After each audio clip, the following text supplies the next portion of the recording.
মারুফ মল্লিক, একটু আপনার কাছে জানতে চাই, জুলাই সনদ মানবে এটি বিএনপি বলছে, কিন্তু সনদের 52তে আপনিও নিশ্চয়ই সনদটি দেখেছেন, সুপ্রিম কোর্ট সচিবালয় গঠনের যেই বিধানটি ছিল সেখানে বিএনপির নোট অফ ডিসেন্ট নাই, কিন্তু বিএনপি সংসদে গিয়ে সেটি সচিবালয়ের সেই প্রক্রিয়াটি বাতিল করে দিল। যদিও এখন আবার আদালতে রিট হয়েছে, কী সিদ্ধান্ত হবে সেটি আমরা জানি না। তাহলে কেন বাকিরা আসলে বিশ্বাস করবে যে আপনি একদিকে বলছেন জুলাই সনদ মানবেন, আরেকদিকে আবার এটি বাতিল করে দিচ্ছেন?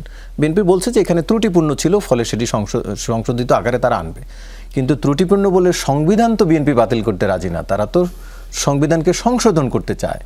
সংবিধান চাই না, কিন্তু এটি ত্রুটিপূর্ণ বলে কি সংশোধন করা যেত না? জি, ধন্যবাদ আজকের অনুষ্ঠানে আমন্ত্রণ জানাবার জন্য, এবং আমার সঙ্গে যে বিজ্ঞ আলোচক আছেন দুইজনকে আমার পক্ষ থেকে শুভেচ্ছা।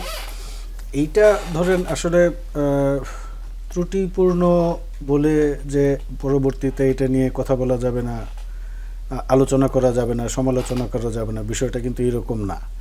আপনি যেটা বললেন যে সুপ্রিম কোর্টের যে বিষয়টি সচিবালয় বাতিল করে দিয়েছে বিএনপি, এটাই কিন্তু আলোচনার শুরু।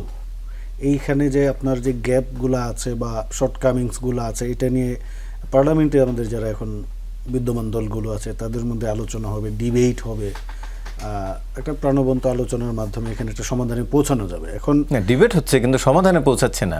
সমাধানে পৌঁছাবে, যেটা বিএনপি বলছে যে তারা একটা সংশোধিত আকারে প্রস্তাব নিয়ে আসবে বা এটা নিয়ে ফার্দার কথাবার্তা হবে। এখন বিষয়টা হচ্ছে যে জুলাই সনদ নিয়ে মোটা দাগে যেই আলাপ আলোচনাটা হচ্ছে, উনি যেটা বললেন যে, বা আপনি যেটা বললেন যে বিএনপি জুলাই সনদের আসলে কতটুকু বাস্তবায়ন করবে বা জুলাই সনদের প্রতি আস্থাশীল কিনা। বাংলাদেশের রাজনৈতিক দলগুলোর মধ্যে বিএনপি কিন্তু সর্বপ্রথম সংস্কারের কথা বলেছিল 31 দফা ঘোষণা করে, যে আমাদের রাষ্ট্র পরিচালনার যে মেকানিজম, এটাতে আসলে একটা আমূল পরিবর্তন আনতে হবে এবং সংস্কার করতে হবে। সেই জায়গায় থেকে আমি মনে করি যে বিএনপি সবার আগে জুলাই সনদ স্বাক্ষর করেছে, এবং জুলাই সনদ না, আমি এখানে আটকে থাকতে চাই না, মানে আমাদের রাষ্ট্রটাকে তো সংস্কার করতে হবে। এখন জুলাই সনদ একটা প্রস্তাবনা দিয়েছে ঐকমত্য কমিশন, সেখান থেকে কিছু বাদ যাবে বা কিছু অ্যাডও হবে। মানে এখন যারা আমরা যাদেরকে আমাদের প্রতিনিধি হিসাবে নির্বাচিত করেছি তারা যাবেন সংসদে। আমি আশা করেছিলাম মনিরা শারমিনও থাকবেন পার্লামেন্টে, সামান্তা শারমিনও থাকবেন পার্লামেন্টে। তো ওনাদের মতো যারা তরুণ এই প্রজন্মের রাজনীতিবিদ যা আছেন, ওনাদের সঙ্গে আমাদের যারা বিজ্ঞ রাজনীতিবিদ আছেন, বয়স্ক প্রবীণ, সবাই মিলে আলোচনার প্রেক্ষিতে কিন্তু আমরা একটা সামনে আগাবো। এটা এরকম না যে জুলাই সনদ ঘোষণা করা হয়েছে এটার উপর আর ফার্দার কথাবার্তা বলা যাবে না, আলোচনা করা যাবে না। আর আরেকটা বিষয় আছে, এই যে দুদকের চেয়ারম্যান নিয়োগের যে কমিশনের কথা বললেন, বা এই যে সাংবিধানিক যে পদগুলোতে নিয়োগ হয়, এখন এইখানে একটা জিনিস আমাদের স্বীকার করতে হবে, যারা রাষ্ট্র ক্ষমতায় থাকে তাদেরকে সেই সুযোগটা দেওয়া উচিত যে তারা পছন্দ মতো প্রার্থীকে বা ব্যক্তিকে সেখানে নিয়োগ দিবেন। আমাদের যেটা আসলে নিশ্চিত করতে হবে জবাবদিহিতা। মানে আজকে দুপুরে আমি একজনের সঙ্গে আলাপ করছিলাম যে আমাদের দেশে মানে কিভাবে জবাবদিহিতা থাকবে, যদি সেই প্রতিষ্ঠানটি আমার নিয়ন্ত্রণেই থাকে তাহলে আমি কিভাবে তার কাছে জবাবদিহি হব, মানে কেন হবে? আপনাকে পার্লামেন্টে নিশ্চিত করতে হবে, রাজনৈতিক দলগুলোকে নিশ্চিত করতে হবে। আমাদের দেশে মোটা দাগে রাজনীতিতে ধরেন যে ব্যক্তিগত রাজনৈতিক দলগুলোর নিজস্ব অবস্থান নিয়ে ডিবেট হয়, হ্যাঁ, জনগুরুত্বপূর্ণ ইস্যু নিয়ে কিন্তু পার্লামেন্টে কথাবার্তা কম হয়। এটা এই বর্তমান সরকারের আমলে না, সব সরকারের আমলেই।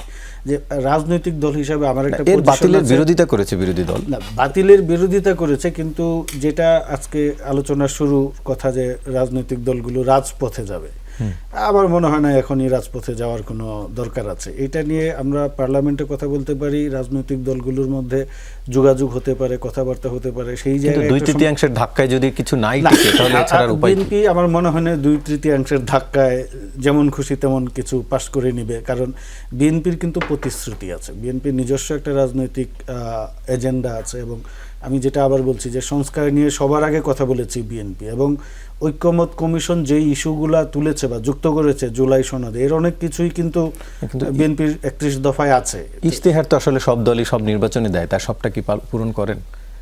করছে তো বিএনপি, তো তার যে নির্বাচনে কিছু প্রতিশ্রুতি ছিল 2 মাসে তো কম বেশি হোক কাজ শুরু করেছে। তা আশা করি বাকি বিষয়গুলো তারা পালন করবে, এবং এই সরকারকেও একটু সময় দিতে হবে। এই সরকার কেবল ক্ষমতায় এসেছে, এবং এটা এই সরকারের প্রতি মানুষের প্রত্যাশা কিন্তু আকাশচুম্বী। দীর্ঘদিন পর আমরা একটা ফেসিবাদের পরে একটা রাজনৈতিক সরকার পেয়েছি। সেই সরকারকে গুছিয়ে উঠতে বা সবকিছু নিয়ন্ত্রণে এনে নিজেদের মতো কাজ করার জন্য সময় দিতে হবে এবং আমরা আস্থা রাখতে পারি। আমি আশা করি বিএনপি করবে। এই অতীতের মতো আমাদের যে রাজনৈতিক অভিজ্ঞতা এরকমটা হবে না, তার কিছু প্রতিফলন আমরা তো বিএনপির কাজে কর্মে দেখতে পাচ্ছি। ধরেন ফার্মার্স কার্ড বা ফ্যামিলি কার্ড নিয়ে নানা ধরনের কথাবার্তা হয়েছে, যেটা আদৌ বিএনপি দিতে পারবে কিনা। বিএনপি তো শুরু করেছে স্মল স্কেলে, পাইলটিং হচ্ছে। এই বিষয়গুলো নিয়ে কথা বলা উচিত আমি মনে করি। যে না, উন্নয়নমূলক কাজে বিএনপি শুরু করেছে, সেটি নিয়ে বাকিরা সাধুবাদও জানাচ্ছে, বা এই যে ফার্মার্স কার্ড অন্যান্য কার্ড, কিন্তু এই যে রাষ্ট্র সংস্কারের যে ধারা, সেইখানে আসলে কতটা, বা বাকিদের আপত্তি, বিরোধীদের আপত্তি আসলে ওইখানটাতে এইটা আমার রাষ্ট্র কাছে মনে সংস্কারের হচ্ছে প্রক্রিয়াতে। রাজনৈতিক বিরোধিতার জন্য বিরোধিতা করা হচ্ছে। রাষ্ট্র সংস্কারে বিএনপি প্রতিশ্রুতিবদ্ধ, বিএনপি কাজ করবে এবং সেইটা আমাদেরকে বিএনপির প্রতি নজর রাখতে হবে। বিএনপি সেটা নিয়ে যেন কাজ করে এবং সামনে এগিয়ে যায়।